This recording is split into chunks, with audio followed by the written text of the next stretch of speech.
that. Okay, so Merriam-Webster, interdependence is the state of being dependent upon one another, mutual dependence. So that's a pretty classic definition there. Yeah, there you go. So what Herdy said there was we. Yep. So, I think about that our results, how we perform comes from our actions and behaviors.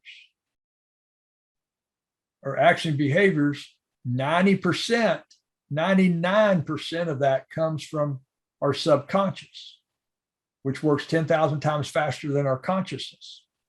And we have to change what's coming out of our subconscious before we can change our actions and behaviors, is what I believe in myself. What Herdy just said, we cannot long outperform our self-image. Self-image is in there, embedded in our subconscious. And we only change through repetitive input of information. Go back to Ziegler. You're going to be the same 5 years from now as you are today, except for, what you read, what you listen to, what you watch, and the people you hang out with. And then so anyway, it's all interacted a little bit. I could get into the whole thing from Dr. Covey's oldest son, Stephen M.R. Covey, in the book Speed of Trust and the Four Quarters of Credibility. Integrity, which is basically, he's talking there about congruency, doing what you say. Your intent, which is built on your motives and your behaviors, your capabilities and your results. So four quarters of credibility: character, or integrity, intent, capabilities, and results. And it's not meant to be an equation, but it kind of is. So anyway, and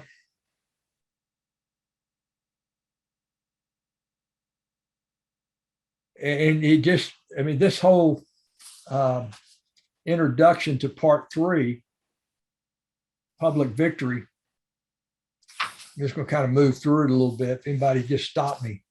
If anybody, I just wanted to throw something in. Yes. And that's when you say interdependence, and I have a science degree, I think of symbiosis. What's that? So that's a cooperative relationship between persons or groups.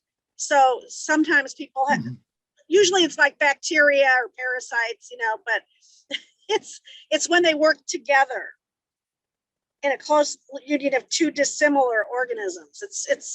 Yeah. Anyway, that's what you got me thinking of. And then the other thing you said is how it has to be internal. You can't do it from the external unless you go to Marine boot camp where they pound it into you. And it just made me think, how do we start to internalize and become a Marine? That was one of the very few where you can see it happens to those young men and women because it's pushed on them until they internalize it. Well, and they do it in a very short period of time. Most of us aren't willing to subject ourselves to that much pressure and getting outside of our comfort zone, because that whole thing about the subconscious, and that we act and behave based upon our subconscious, the beliefs that are stored in our subconscious, even if it's not serving us well, we're still going to do it. And boot camp, they're pounding it and they're making you act outside your comfort zone. I remember in boot camp, there's a young man that they kept making him do push-ups and set-ups, and he just kept messing up, kept not doing some stuff he's supposed to do. So they started making him dry shave every morning. He had a pretty thick beard. Wow. They started making him dry shave, and it actually, in one sense, kind of cruel. About 2 weeks of that, and he straightened right up, and he graduated boot camp with honors. Well, part of this you're talking about is, I know we're talking about the individual and then the interdependence, but part of this is reflecting the culture, because if you've got people inside an organization that, the culture can be cancerous. It can be, people they're accepting it or going with it, but it's a bad culture. I saw a lot of that in consulting where we got called in because they either could not keep the talent they needed or no one would work for them. So they'd hire a consultant to get some job done, and they keep rotating through. So, I mean, part of this is how that culture supports this, Yeah. private victories. Well, Tom, I always appreciate you Good bringing point. this up. You bringing that that's it up into a context such as that, because a culture can be working very, very well. Yeah. And then as a company grows, yeah, the culture has to change. It has to expand. It has to.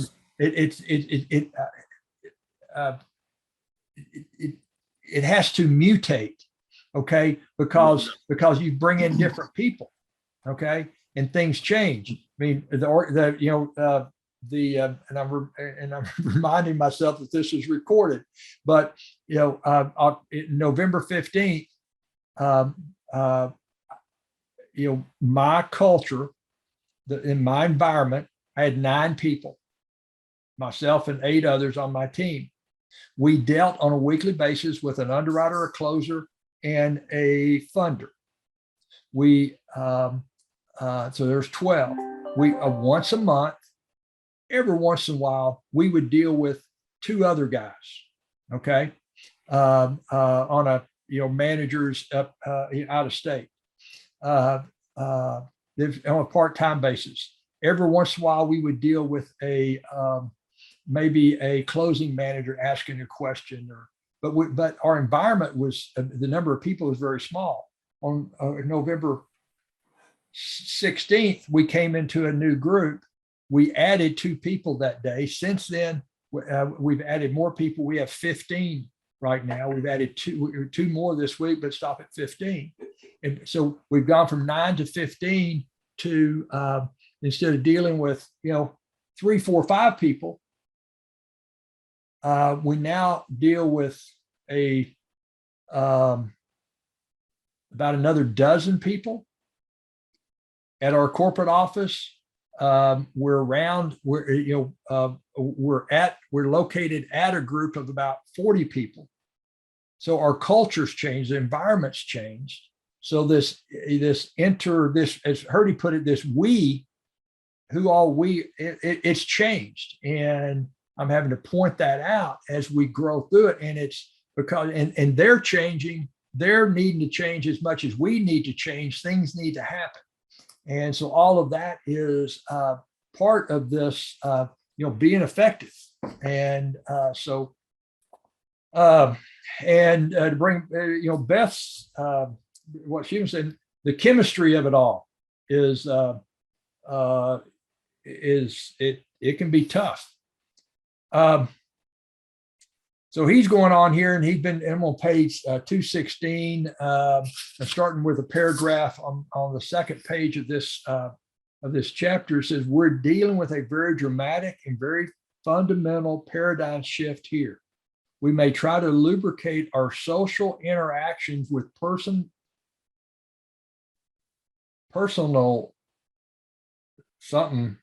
techniques, personality techniques and skills, but in the process, we may truncate the vital character base. You can't have the fruits without the roots. In the principle of sequencing, private victory precedes public victory. Self-mastery and self-discipline are the foundation of good relationships with others. I'm just reading through this a little bit. So the real question here, Danny, is how does one, well, for me, I guess I shouldn't say for everybody, that would be a very interdependent statement, wouldn't it? The thing is how does one force themselves to start really looking at themselves from an inside out position, how we're formed, what makes us who we are today, what happened in the past, what we have ignored, what we don't want to do. I mean, those are difficult steps. Yeah, that's the tough part. Yeah, that's the tough part about the book QBQ, the question behind the question, is you say you got something going wrong, something not working right. You ask, instead of saying, why is this happening? When are they going to understand? You ask, okay, what can I do different? Where can I go learn? You ask those what and where and how questions that include I. You bring it back into an intra perspective. So you're looking at yourself to be sure that what you're doing is right before you start pointing fingers at other people. Mhm.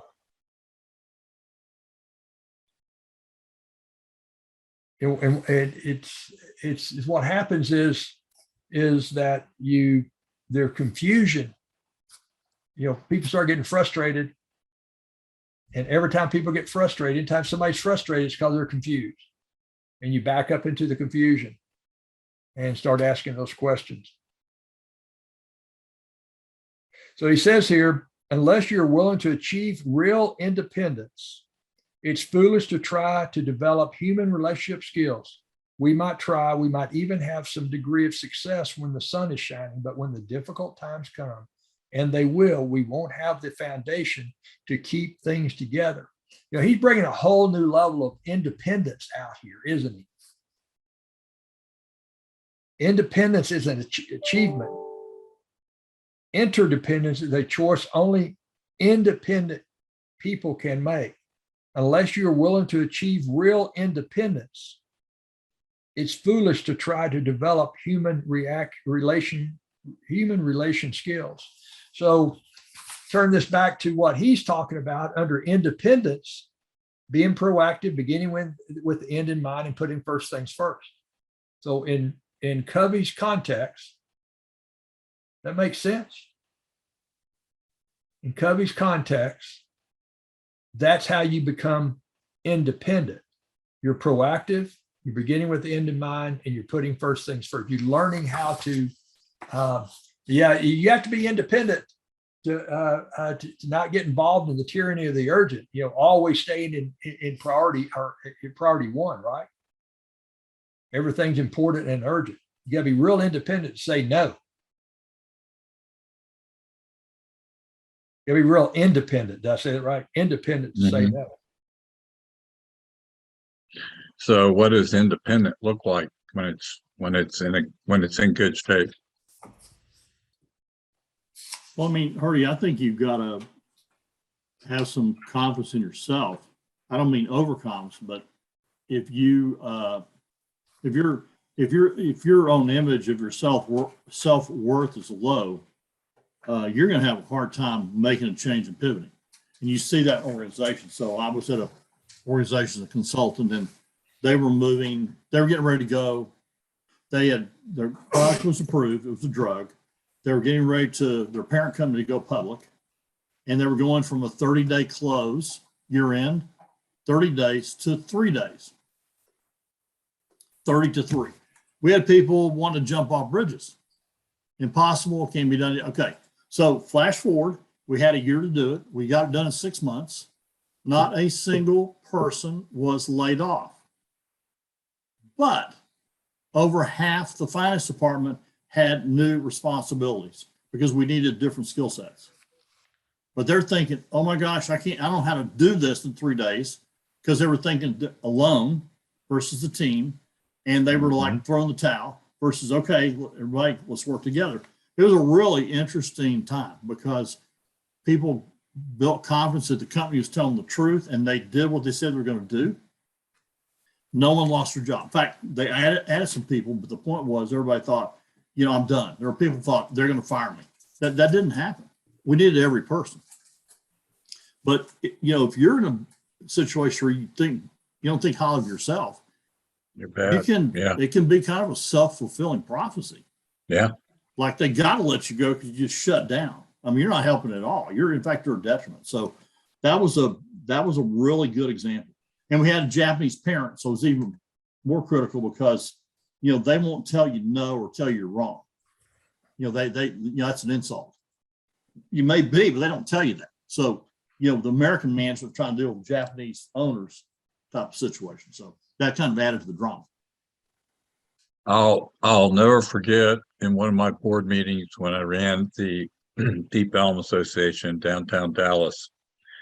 We were having some big votes on some really big stuff that need to be done in the neighborhood, PID funds and some other stuff that the city was authorizing us and how we're going to spend them.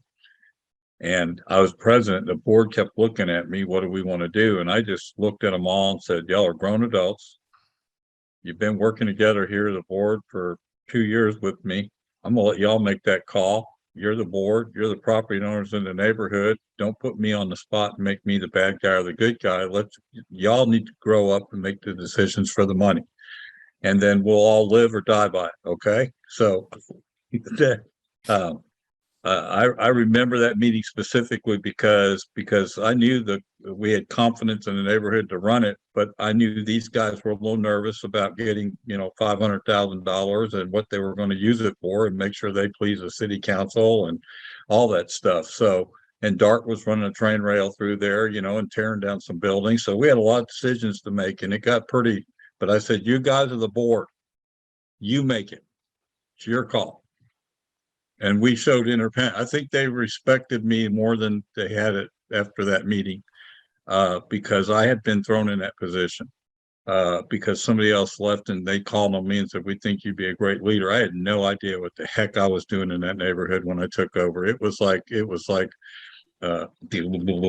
okay. So anyhow, sorry about the story, but my point is, that's a perfect example of interdependence, right?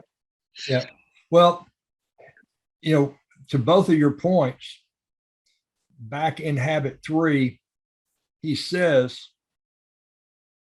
talks about that the solution is to shift your paradigm from one of urgency to one of importance. You have to be very independent to do that. Agree. Not succumbing to crises, another person's crisis, right? An emergency meeting, last minute, somebody imposes a last minute deadline on you, a pressing problem. It's what I call sneaker meetings. Patrick Lencioni in his book, Death by Meeting, talks about sneaker meetings that people, it's one of the challenges of an open door policy of, emails and text and people that want to answer all the phone calls like me, is that it's hard for me. I'm just sitting here realizing something I've been working on subconsciously for a while, or not. I've been working on it very consciously, but not realizing I've been trying to get more dependent, so that maybe I'm trying to get more interdependent. I can be more interdependent with other people. So that'll be something to work through there. Just a quick thing, Danny. I haven't had Yeah. a chance to read it yet because Dave was kind of a blur so far. But I want to read the article. So apparently, a short time ago, dealing with work from home, Google, the entire company, has done away with a formal meeting. Gone. And shockingly, productivity jumped.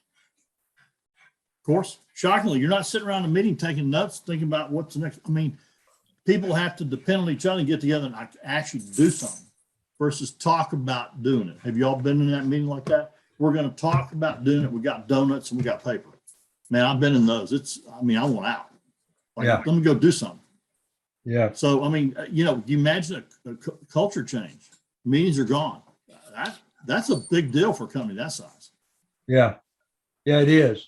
And I've done a few loans for people at Google, and the ones I've talked to are sharp people.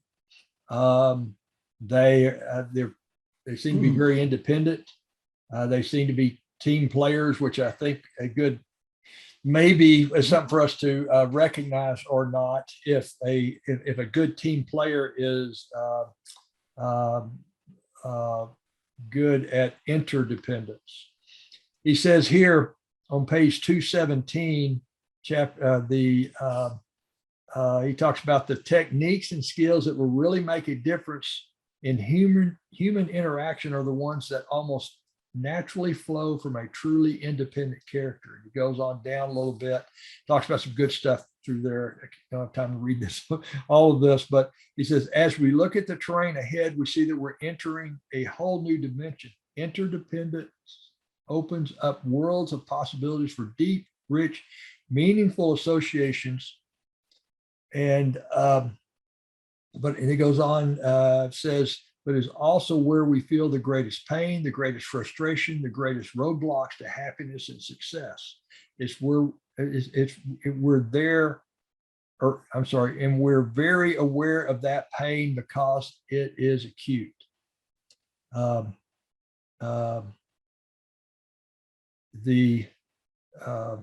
training I'm taking, and the mentor trainer that's leading it talks about that you can't have success without something first sucking. And he said, it's going to suck to get to success. So, and when he writes it out in our workbook, he puts a K in between the two C's in parentheses. And that suck comes before success. And it's the truth. So at the bottom of page 217, now as we think of effective interaction with others, let's go back to our earlier definition of effectiveness. We've said it's the PPC balance. So P stands for productivity or production. PC stands for production capability. We've said it's the P production, PC production capability balance, a fundamental concept in the story of the goose and the golden egg. In an interdependent situation, the golden eggs are the effectiveness, the wonderful synergy, the results created by open communication and positive interaction with others. And to get those eggs on a regular basis, we need to take care of the goose. We need to create and care for the relationships that make those results realities. So before we descend from our point of reconnaissance and get into habits 4, 5, and 6, I would like to introduce what I believe to be a very powerful metaphor in describing relationships and in defining the PPC balance in an interdependent reality. And here he goes through the emotional bank account. You can see where his son talks about some of this, the emotional bank account. Y'all might have heard Scott Carley talk about some of this when he talks about speed of trust. And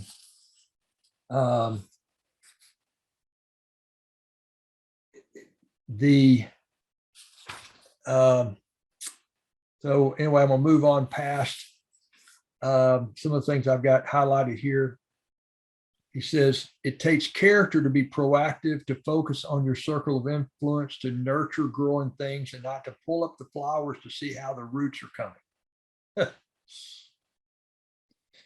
There is really no quick fix. Building and repairing relationships are long-term investments.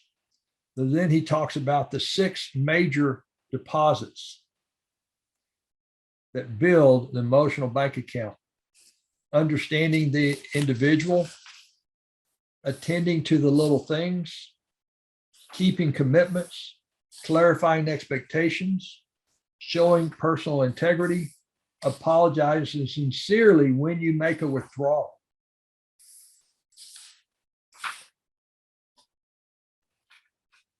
Hey, Danny. Yeah.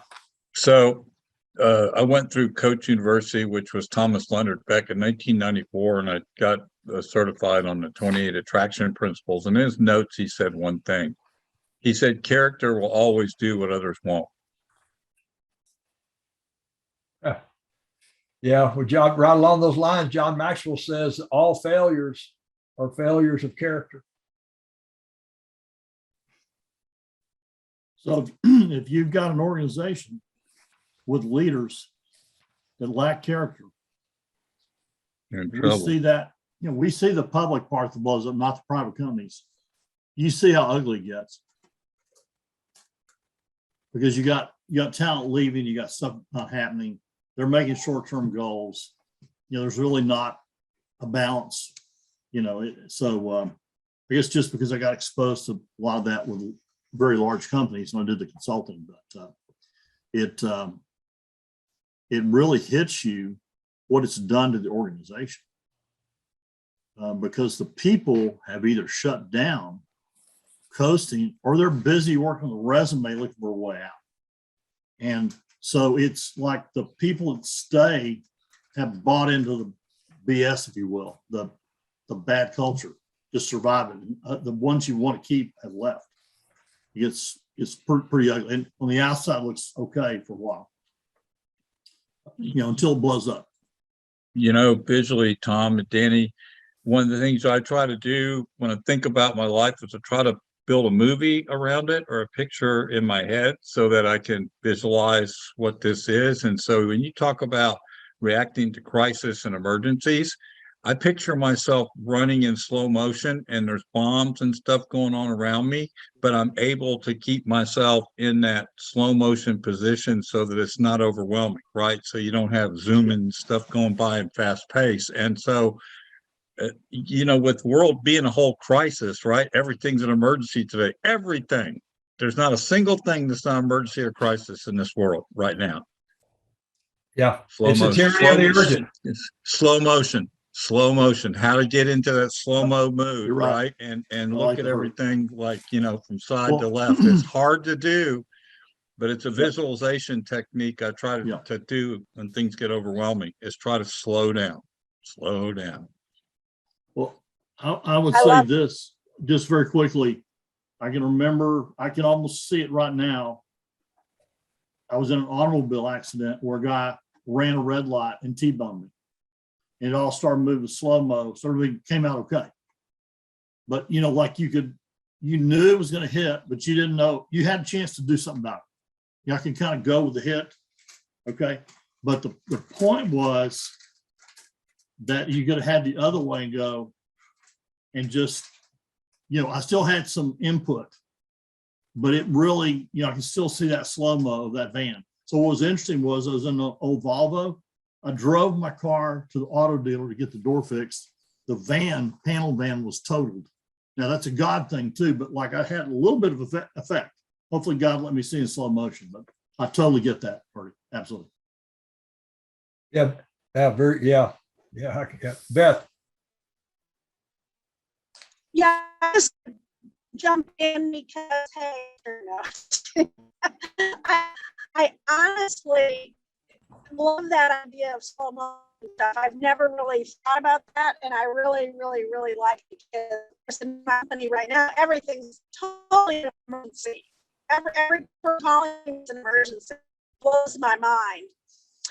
But I wanted to tell you also that my church stopped basically having meetings and got rid of committees. And I was like, I had not a difficult time, but just sort of like, well, then how are things going to get done? Kind of, we've always said we're Methodists. We have committees. This is what we do, And Methodists have a method. Yes, exactly. Thank you. That's how we became named that way. Is exactly right. So anyway, it was just really, but you know what?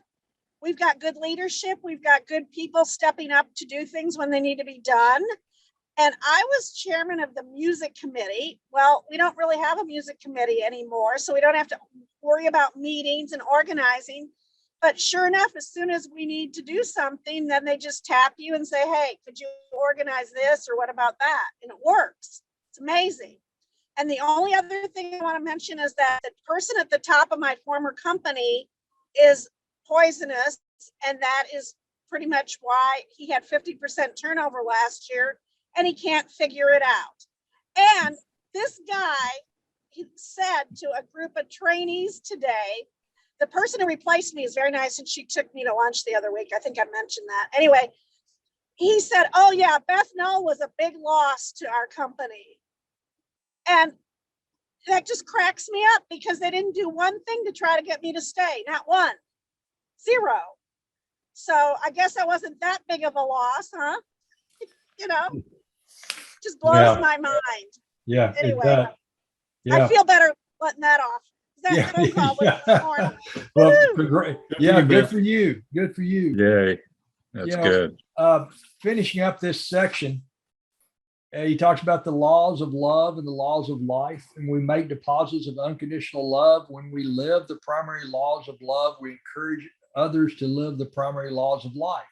In other words, when we truly love others without condition, without strings, we help them feel secure and safe and validated and affirmed in their essential worth, identity, and integrity.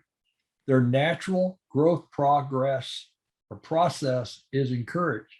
We make it easier for them to live the laws of life, cooperation, contribution, self-discipline, integrity, and to discover and live true to the highest and best within them.